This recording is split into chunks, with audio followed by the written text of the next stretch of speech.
regret, remorse, pages and pages of life wasted and gone. But your story isn't finished yet. There's still time for edits and cuts.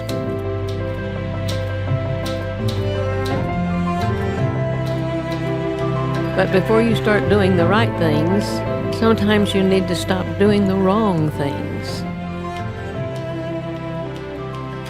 My story, I decided to stop.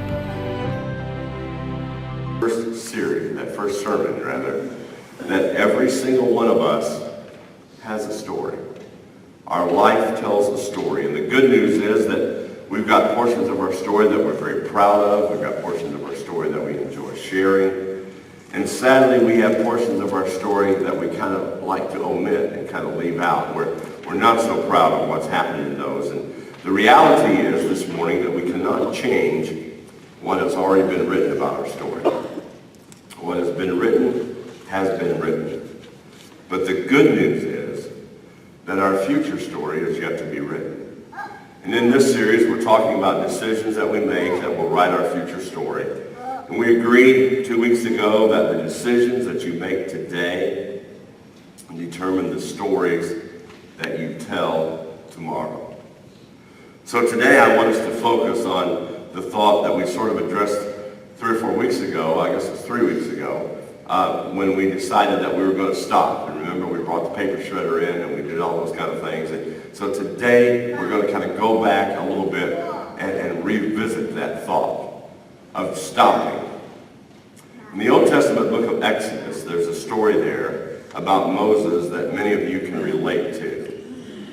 Some of you maybe feel like you're a single parent, even though you're married. I know we've got some moms in here that their husbands work all the time, and Monica's husband is gone quite a bit. And so maybe you can kind of feel that feeling that comes sometimes, even to all of us, but especially in your situations, where you just simply feel overwhelmed.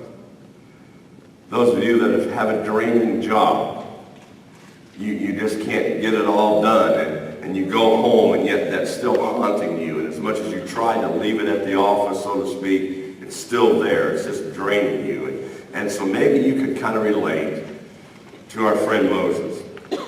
Moses has been assigned a leadership role. Believe it or not, Bible scholars tell us of nearly 2 to 2.5 million people. And I think it's safe to say that he felt that all of those ways that we just described, Moses felt. He felt overwhelmed. He felt like he couldn't leave the job at the office. He felt like he might have been in a dead-end job at times. He was worn out by all the problems that the people were bringing to him, because his assignment that he had taken was that if there was a little scuff between a couple of people, they came and they discussed it with Moses. And so he's in the process of trying to handle all these different disputes and try to lead the people, and all this stuff is going on. And in the middle of all of that, his father-in-law, Jethro, decides to come. Don't you love it when the in-laws come? I mean, it's always an exciting time. So Jethro comes, and Jethro has been there for a few days, and one day, Jethro had just simply seen enough. He had seen all that he could handle, and he wasn't liking what he was seeing. And if you have your Bibles open to Exodus chapter 18, we kind of can pick up on the story. As Jethro has been observing, he's been watching what's going on with his son-in-law, and he decides it's time that he needs to say something. In verse 13, the next day Moses took his seat to serve as judge for the people, and they stood around him from morning until evening. That's just exhausting right there, to think that all these people with all their disputes are there from morning till evening. And when his father-in-law saw all that Moses was doing for the people, he decided to open his mouth. Here's what he said. Moses, what is this you're doing for the people? And why do you sit alone as judge, while all these people stand around you from morning until evening? Moses answered him, because the people come to me to seek God's will. Whenever they have a dispute, it's brought to me, and I decide between the parties, and I inform them of God's decree and God's instruction. Jethro, Moses' father-in-law, replies, "What you are doing is not good. You and these people who come to see you are only wearing yourselves out. The work is too heavy for you, Moses. You cannot handle it all alone. You must be the people's representatives before God and bring their disputes to him and teach them his decrees and instructions and show them the way that they are to live and how they are to behave.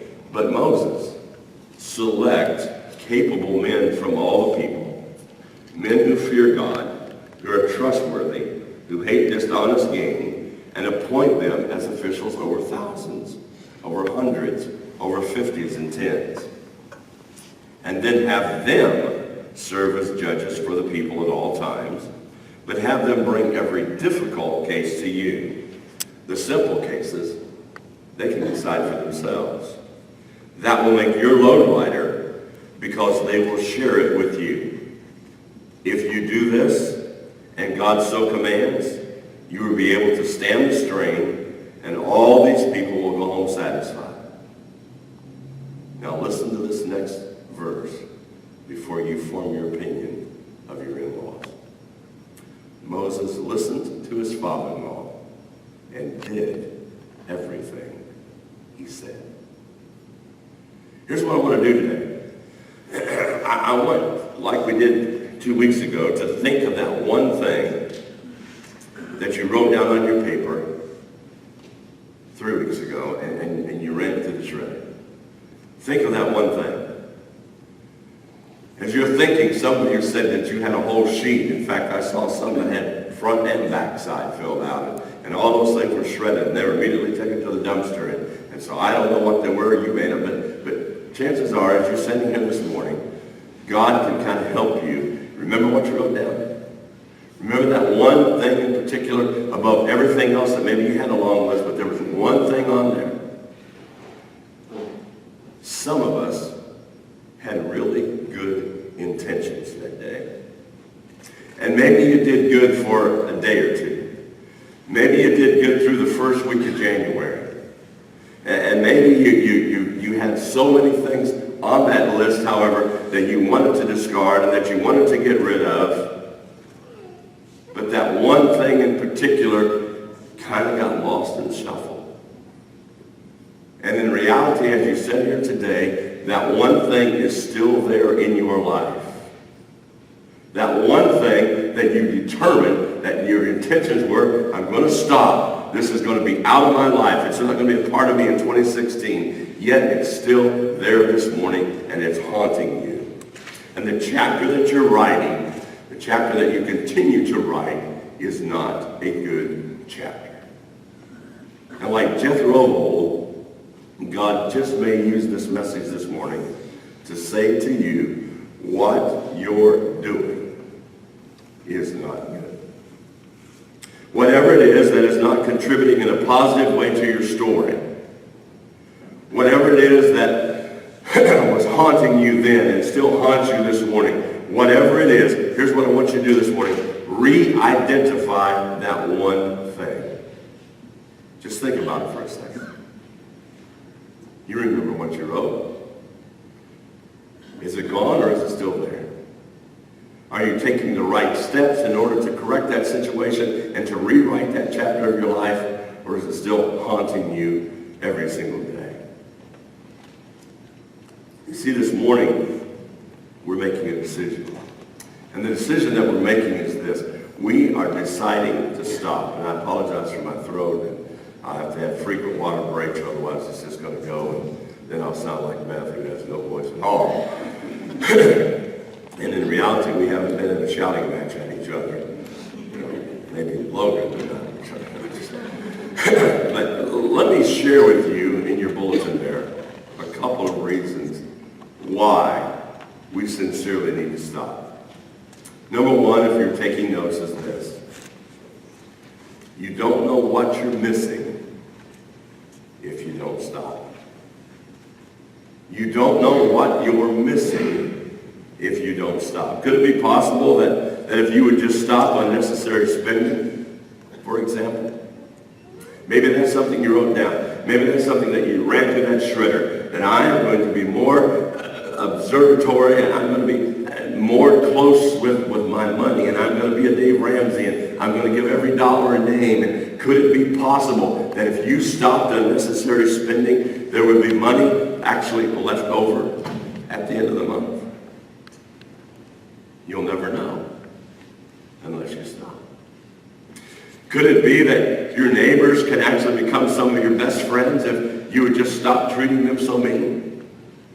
Could it be that perhaps if you weren't quite as rude whenever their dog came over and did his business in your yard and you decided to take it and put it on a shovel and take it over and put it on their front doorstep? Could it be if you were just to stop that just a little bit, that maybe those neighbors could actually become your friends? You won't know until you stop. Could it be that if you would just stop carelessly surfing the internet? Could it be that if you would just stop casually visiting those websites, you could live a life of peace? Could it be that if you weren't where you weren't supposed to be, on the job, at home, at school, wherever the case is, and doing what you know you're not supposed to do, could it be that you could actually live a life without constantly looking over your shoulder, wondering who's coming into the room? And will they catch you? You won't know unless you stop. You don't know what the blessings are on the other side of stopping unless you stop. You don't know what you're missing if you don't stop doing the things that are bad. Number two, they sang about it so good this morning. You don't know what it's going to cost you if you don't stop. If you're doing something that's not good and you don't stop it now, you have no idea what the future will hold for you. Think about Moses. Let's play his life forward just a little bit. What could have happened to Moses if he continued to overwhelm himself with all of the struggles and all of the pressure that he was under? If Jethro hadn't come and said, what you're doing is not good, son. You need to settle down. You need to sort this out. You need to redo things differently. Think about what happened. You see, workaholics isn't really a 21st century issue, is it? Moses was what we would classify in today's terms as a workaholic. And yet, we still see it carried out every day. What might have happened in Moses' life? Moses could have been a candidate for a nervous breakdown. Moses could have done what many pastor friends unfortunately do. Moses could have said, you know what? This isn't working. God, this is what I thought you called me to do.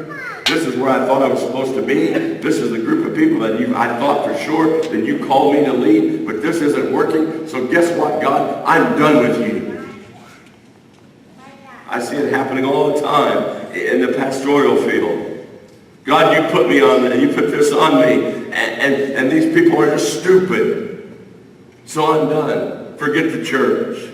I'm done with my calling. I'm done trying to help other people.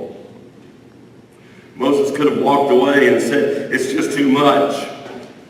Just forget about it. And his story would have been told completely different than what it was if he didn't stop. There's no telling what it might have cost him. But Moses decided to stop.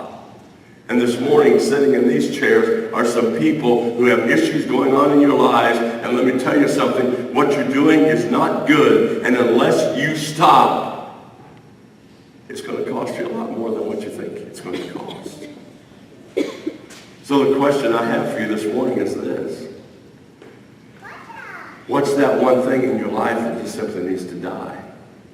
What's that one thing that simply needs to go away? What's that one thing that continues to write the wrong chapters in your story? And this morning, it needs to come to a screeching halt. And let's be honest this morning. What if you're sitting here and you just decide to not stop? Fast forward your story. Fast forward your life 3, 5, 10 years down the road. You know how it's going to look. It's not going to be good. It's not going to have a sweet ending. It's not going to be a final chapter that's going to make your book a bestseller. You know it. You've come face to face with it. But up till now, you've opted not to stop. Listen, today's decisions determine tomorrow's destiny. Write this down somewhere. It may be in there. I can't remember. But if it's not, you need to write this down. Direction, not intention, determines destination. Direction, not intention, determines destination.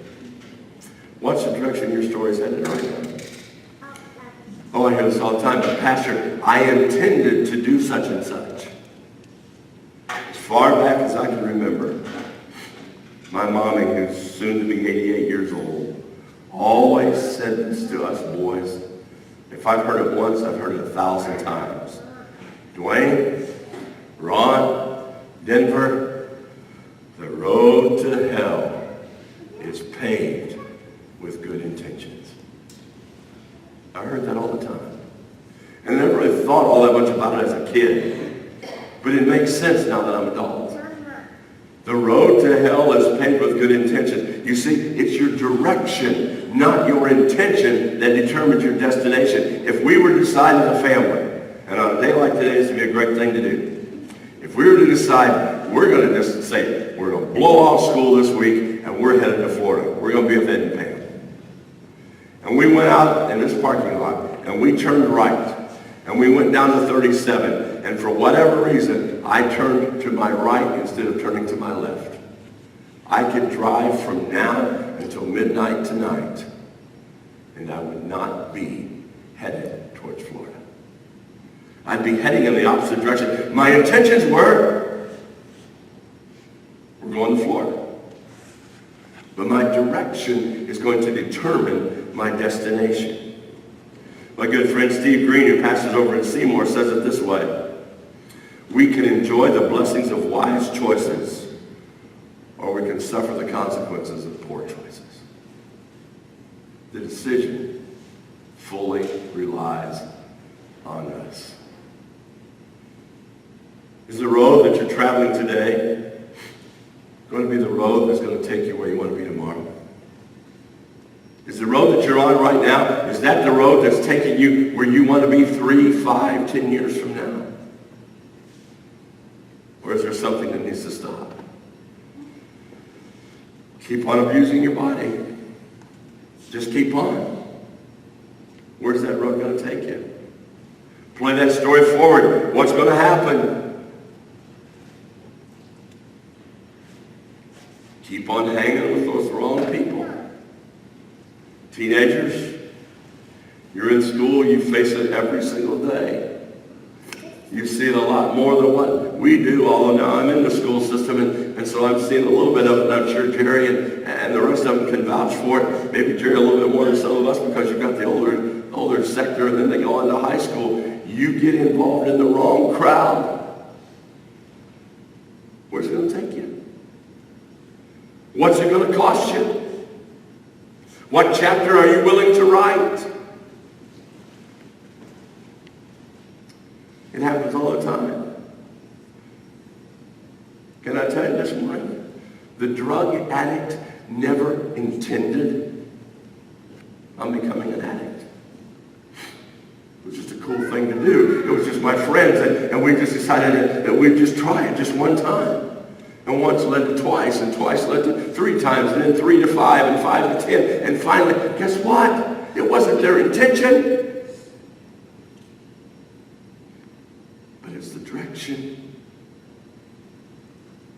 You need to stop. The little teenage girl looks at her mommy and daddy in the face and says, I'm pregnant. attention. She just simply wanted to show her boyfriend how much she loved him. The road you're headed, what's it look like on the other side?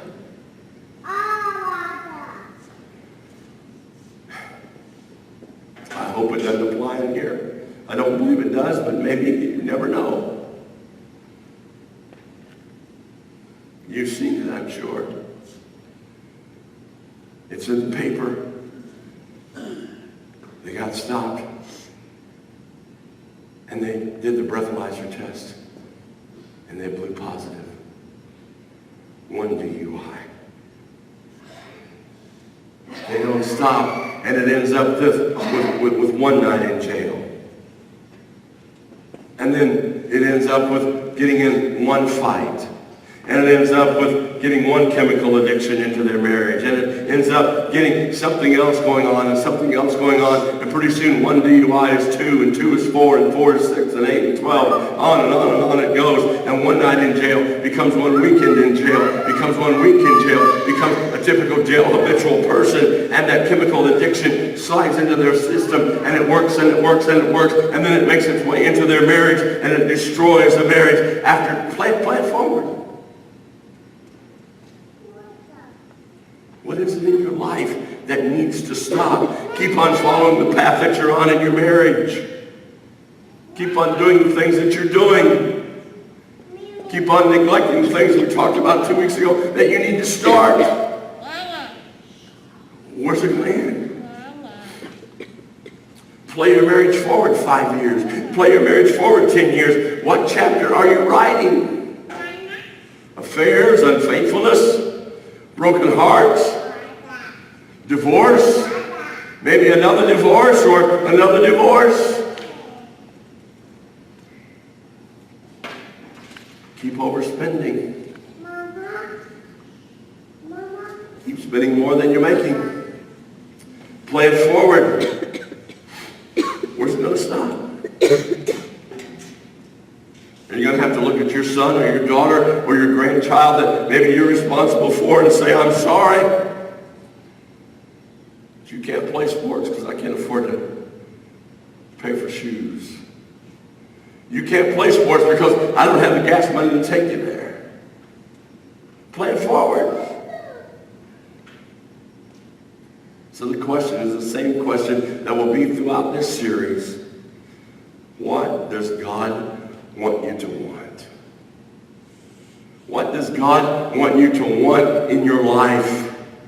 And then follow that question up this morning with this one. What is it right now that God is saying to you, this needs to stop? In light of the story that God wants you to tell with your life, what do you need to stop so that you can live the story that God wants you to tell?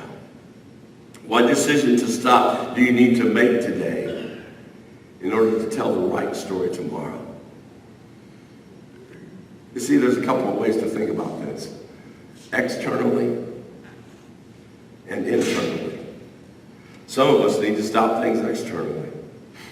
Like I said earlier, maybe you need to stop hanging with the wrong people. Maybe you need to stop looking at porn. Maybe you need to stop that other habit or that other addiction or that other bad behavior. Whatever it may be, there are things that you know you just need to stop. A lot of you, you're mature enough to know where you stopped, and most of the dangerous external behaviors, that doesn't really apply to you. You know how to handle that. You're adults. You've got that under control. And so you sit back and you say, well, he's not talking about me today.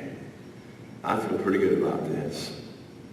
But maybe it's something internally. Maybe it's a bad attitude. Maybe it's an unforgiving spirit. Maybe it's constantly being critical about things. Maybe it's a habitual liar. Maybe it's a person that just constantly worries about everything, and they're always up in the air, and they're always stewing and fussing. Maybe it's a person that has nothing to say unless it's negative.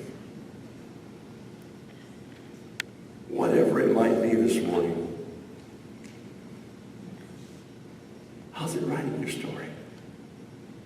How's the chapter looking? Is it appealing that you're living right now? Or do you need to stop?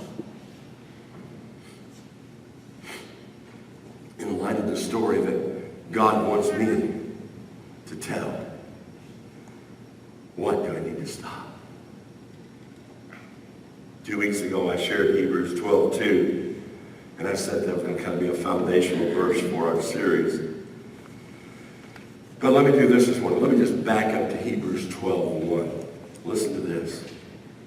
Therefore, we also, since we are surrounded by so great a cloud of witnesses, let us lay aside every weight and the sin which so easily ensnares us, and let us run the race with endurance, the race that is set before us. And then verse 2, looking unto Jesus, the author and finisher of our faith. The NIV says, verse 1 this way, let us throw off everything that hinders. The New Life Version says it this way, let us put everything out of our life that would slow us down. The Message simply says this, let us strip down. As you can tell, I'm not a runner.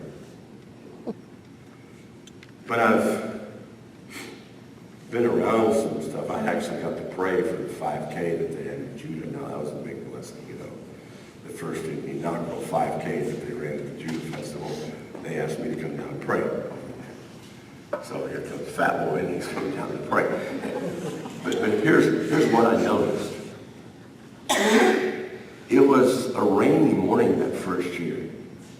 And all these guys and gals, they all drove in their cars and they parked them and they got out. And even though it was raining, they had a race to run. And I watched them as they began to take off this raincoat and take off this and take off that. And the guys got down to just their Speedos, you know. And the women, I was thinking, you need to stop here pretty soon, girl. What were they doing?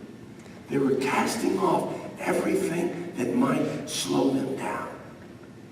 Everything that might hinder them in their ability to run that race.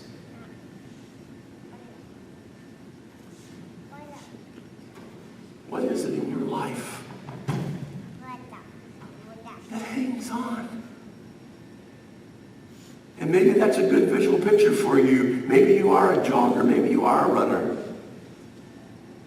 Tonight or tomorrow, if you run in the mornings or evenings, whatever, just imagine, how would you feel? How stupid would you look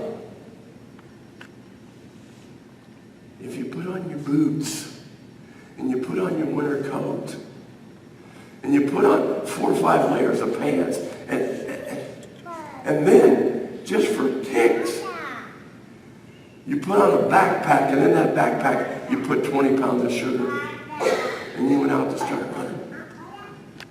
How far could you go? No, we would cast all that aside. The old guy, I don't know if you guys live up at Trogdon Lane there. When we used to live up in the woods, there was a man I would see almost every day. He looked like he had to be in his 70s. And he was out there, and you know what? Here's the funny part. On a day like today, he'd still be in a pair of shorts. He had learned that in order to win the race, he had to cast it aside. But yet some of us want to go through life keeping this stuff bogging us down, eating away at us physically, eating away at us emotionally, weighting us down, tearing us down, until we look like that person with a 20-pound bag of sugar and his boots on and 5 layers of clothes trying to run a 5K. And here we go in our spiritual walk with God. Oh, I'm making it.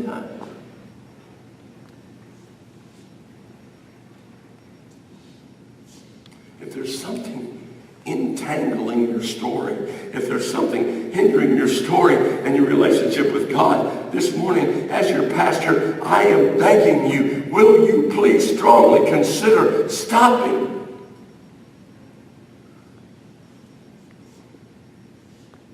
And instead run a race with perseverance. The race that's marked out for you. Fixing your eyes on Jesus, the author and perfecter and finisher of your faith. When you fix your eyes on Jesus, I'm not talking about behavior modification. Anybody can do that. But a spiritual transformation.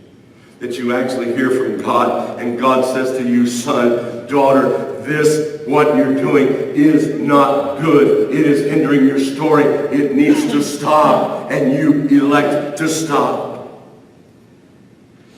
And you may look at it and say, but God, I've tried this. I've tried to stop. I've tried to do all this on my own. Listen to me this morning. I'm telling you by the power of Jesus Christ, you can stop with his help. Anything, I don't care what it is. He'll help you. But here's where the kicker comes. You got to be the one to stop. You see, I can't stop it for you. And likewise, you can't stop it for me.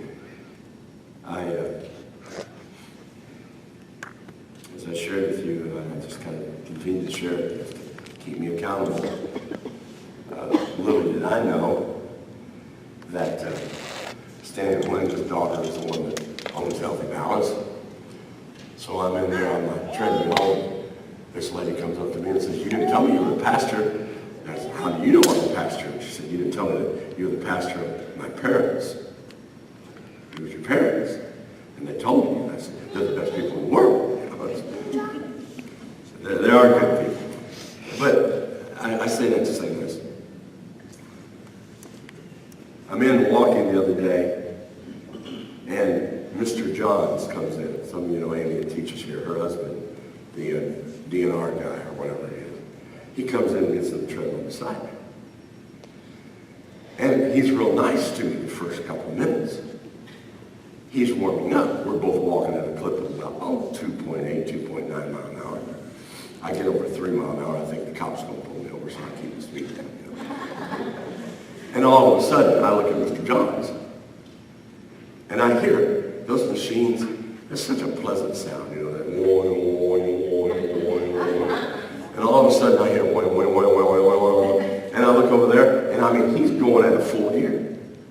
And so I'm trying not to be, you know, too much of a stalker, but I keep gazing.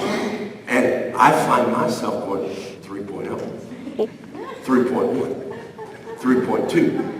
3.3, is that Jesus on the screen right there? Because I think I'm hallucinating. And I'm going, and guess what? All of a sudden I hear his go, whoa, whoa, whoa. And I look over and he's wiping sweat. He's flexing all his muscles and everything. And I'm like, and I look down, and he's gone 3 miles. I look at my little screen. I've got a quarter of a mile to go yet to get my 1 mile. You see, here's what I'm trying to tell you. He can't do it for me. I've got to do it myself. I wish I could. I wish as a pastor I could help each one of you. You could come and we could sit down and we could have a little Moses meeting and you could say, this is what I need to stop and this is what I need to stop. And I would say, Vicki, don't worry about it. I'll stop it for you. Boom. No, you're good. You're good. Serena, this is boom. You're good. Mike, this is good. Boom. I can't do that.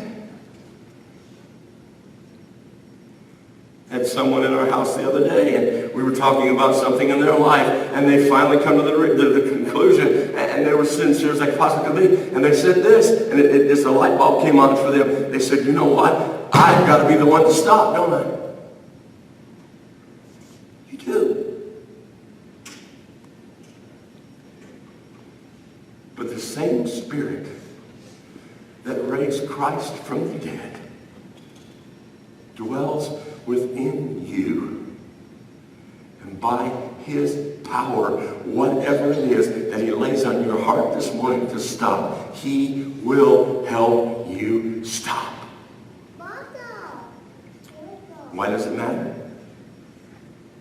Because the decisions that you make today determines the story that we tell tomorrow. I don't care what you want, what you hope, what you dream, or what you desire.